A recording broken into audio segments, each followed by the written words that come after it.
നമസ്കാരം. ഞാൻ കൃഷ്ണദേവ ഹരിപ്രസാദ്. തൊടുപുഴ ജയറാണി പബ്ലിക് സ്കൂളിലാണ് ഞാൻ പഠിച്ചിരുന്നത്. ഞാനൊരു കർഷക കുടുംബത്തിൽ നിന്ന് വരുന്ന ഒരാളാണ്. ഞാൻ Q5 ബാച്ചിലെ റിപ്പീറ്റ് സ്റ്റുഡൻ്റ് ആണ്. നീറ്റ് എഴുതാനായിട്ടാണ് ഞാൻ ബ്രില്യൻറ്റിൽ ചേർന്ന് പഠിക്കാൻ തീരുമാനിച്ചത്. ബ്രില്യൻറ്റിനെ കുറിച്ച് ഞാൻ സീനിയേഴ്സിനോട് ചോദിച്ചപ്പോൾ അവർ പറഞ്ഞു ഭയങ്കര സ്ട്രിക്റ്റ് ആണ്, കൂട്ടിനകത്ത് അടച്ചിട്ട ഒരു എൻവയോൺമെൻ്റ് ആണെന്നൊക്കെ എന്നോട് പറഞ്ഞത്. അങ്ങനെ വിചാരിച്ചാണ് ഞാൻ ബ്രില്യൻറ്റിൽ പോകാൻ തയ്യാറായത്. എന്നാൽ എൻ്റെ എക്സ്പീരിയൻസ് എൻറ്റയർലി ഡിഫറെൻ്റ് ആയിരുന്നു. അവിടെ ചെന്നപ്പോൾ നല്ല ഫ്രണ്ട്ലി ആയ വാർഡന്മാരും ക്ലാസ് ടീച്ചേഴ്സും ഒക്കെ ആയിരുന്നു. എന്ത് സ്ട്രെസ്സും ടെൻഷനും ഉണ്ടെങ്കിലും അവരൊക്കെ നമ്മൾ ആശ്വസിപ്പിക്കും. എൻ്റെ ക്ലാസ് ടീച്ചർ സ്റ്റെഫി മിസ് ആയിരുന്നു. മിസ്സിനോടൊക്കെ എന്ത് പ്രശ്നം ഉണ്ടെങ്കിലും പറയാൻ എനിക്ക് പറ്റുമായിരുന്നു. മിസ് എൻ്റെ ഒരു സ്വന്തം ചേച്ചിയെ പോലെയായിരുന്നു എനിക്ക് തോന്നിക്കൊണ്ടിരുന്നത്. ഞാൻ പ്രൈഡ് ഹോസ്റ്റലായിരുന്നു താമസം. നല്ലൊരു ഹോസ്റ്റലായിരുന്നു. എല്ലാം ക്ലീനൊക്കെ ആയിരുന്നു. എല്ലാ ഫെസിലിറ്റീസും ഒക്കെ ഉണ്ടായിരുന്നു. റൂംമേറ്റ്സ് എല്ലാം ഭയങ്കര സപ്പോർട്ടീവ് ആയിരുന്നു. നല്ലൊരു അറ്റ്മോസ്ഫിയർ ആയിരുന്നു ഹോസ്റ്റലിൽ. പിന്നെ നമുക്ക് എന്തെങ്കിലും പ്രശ്നമൊക്കെ ഉണ്ടെങ്കിൽ വാഴന്മാരപ്പം തന്നെ ഒരു സൊല്യൂഷൻ ഉണ്ടാക്കി തരും. അടിപൊളി ഹോസ്റ്റലായിരുന്നു പറയാം. ഞാൻ അവിടുത്തെ മെസ്സും ഫുഡ് അടിപൊളിയായിരുന്നു. അവിടുത്തെ ഡെയിലി സ്നാക്സ് വരെ കിട്ടുമായിരുന്നു. ഞാനൊക്കെ ഒരു വെജിറ്റേറിയൻ ആണ്, എന്നിട്ട് പോലും എനിക്ക് അവിടെ സുഖമായ നല്ല ഫുഡ് കിട്ടുമായിരുന്നു. ഞാൻ പിന്നെ അവിടുത്തെ പ്രൈവറ്റ് ഹോസ്റ്റലിലാണ് താമസിച്ചുകൊണ്ടിരുന്നത്. ക്യാമ്പസിനടുത്തായതുകൊണ്ട് എനിക്ക് ട്രാൻസ്പോർട്ടേഷൻ്റെ ആവശ്യം വന്നിരുന്നില്ല. പിന്നെ അവിടുത്തെ പ്രൊഫസേഴ്സിനെ കുറിച്ച് പറയുവാണെങ്കിൽ അവർ പെർഫെക്റ്റ് ആയിരുന്നു. കാരണം ഒരു ബോറടിക്കാതെ ഡൗട്ട്സ് എല്ലാം ക്ലിയർ ചെയ്താണ് അവർ ക്ലാസ് എടുത്തുകൊണ്ടിരുന്നത്. പിന്നെ ക്ലാസ് കഴിഞ്ഞാൽ നമുക്ക് ഡൗട്ട് ഉണ്ടെങ്കിൽ നമുക്ക് പ്രൊഫസേഴ്സ് റൂമിൽ പോകാൻ പറ്റും, അല്ലെങ്കിൽ ഈ ലേണിംഗ് ആപ്പിൽ ചോദിക്കാം.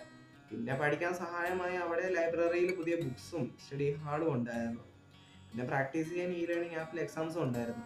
ഞാൻ മിക്ക ദിവസവും റെഫറൻസ് ലൈബ്രറിയിലായിരുന്നു. കാരണം അവിടെ പഠിക്കാൻ നല്ല സുഖമായിരുന്നു. നല്ല സൈലൻ്റ് ആയ ഒരു അറ്റ്മോസ്ഫിയർ ആയിരുന്നു. പിന്നെ ബുക്സും ഉണ്ട് അവിടെ, അപ്പം തന്നെ റെഫർ ചെയ്യാൻ. പിന്നെ ഡൗട്ട് ഉണ്ടെങ്കിൽ തൊട്ട് താഴെയാണ് പ്രൊഫസേഴ്സ് റൂം. അപ്പോൾ പെട്ടെന്ന് ഡൗട്ട്സ് എല്ലാം ക്ലിയറും ചെയ്യും. പിന്നെ അവിടുത്തെ ക്യാമ്പസൊക്കെ നല്ല സ്പേഷ്യസ് ആയിരുന്നു. നമുക്ക് ബ്രേക്ക് ടൈമിലൊക്കെ സ്നാക്സും ഡ്രിങ്ക്സും സ്റ്റേഷനറി ഐറ്റംസും ഒക്കെ കിട്ടുമായിരുന്നു. നമ്മൾ വിചാരിക്കും ഈ എൻട്രൻസ് കോച്ചിങ് ഒക്കെ ആകുമ്പോൾ എൻ്റർടൈൻമെൻ്റ് ഒന്നും കാണില്ല, എപ്പോഴും പഠിത്തം മാത്രമായിരിക്കുന്നു. പക്ഷേ അവിടെ അങ്ങനെയൊന്നും അല്ലായിരുന്നു. ഈ ഓണത്തിനും ക്രിസ്മസിനും ഒക്കെ പാട്ട് ഡാൻസും ഒക്കെ ഉണ്ടായിരുന്നു. പിന്നെ ക്ലാസ് എല്ലാം കഴിയുമ്പോൾ ഈ ഫെയർവെല്ലൊക്കെ ഉണ്ടാവും. അവിടെ ഇതുപോലെ കുറേ ആഘോഷങ്ങളൊക്കെ ഉണ്ടാവും. ഡാറ്റേഴ്സൊക്കെ നമുക്ക് ഫുൾ സപ്പോർട്ടാണ്. നമുക്ക് ആകെയുള്ള കടമ എന്ന് പറഞ്ഞാൽ പഠിക്കുക, ക്ലാസ്സിൽ ശ്രദ്ധിച്ചിരിക്കുക, മാക്സിമം ക്വസ്റ്റ്യൻസ് ചെയ്യുക, എക്സാംസ് എല്ലാം അറ്റൻഡ് ചെയ്യാൻ നോക്കുക. പിന്നെ ഈ എക്സാംസൊക്കെ അറ്റൻഡ് ചെയ്യുക നമ്മുടെ റാങ്ക് കൂടും കുറയും, മാർക്ക് കൂടും കുറയും. പിന്നെ എക്സാംസ് നമ്മൾ തെറ്റിക്കുമല്ലോ സ്വാഭാവികമായിട്ടും. നമ്മൾ മനുഷ്യന്മാരാണല്ലോ, തെറ്റായിരിക്കാൻ ചാൻസ് കുറവാണല്ലോ. നമ്മളൊക്കെ ആ തെറ്റുകൾ ഒരു സ്ഥലത്ത് നോട്ട് ചെയ്യുക, പിന്നെ ഇടയ്ക്കൊക്കെ റിവൈസ് ചെയ്യുക.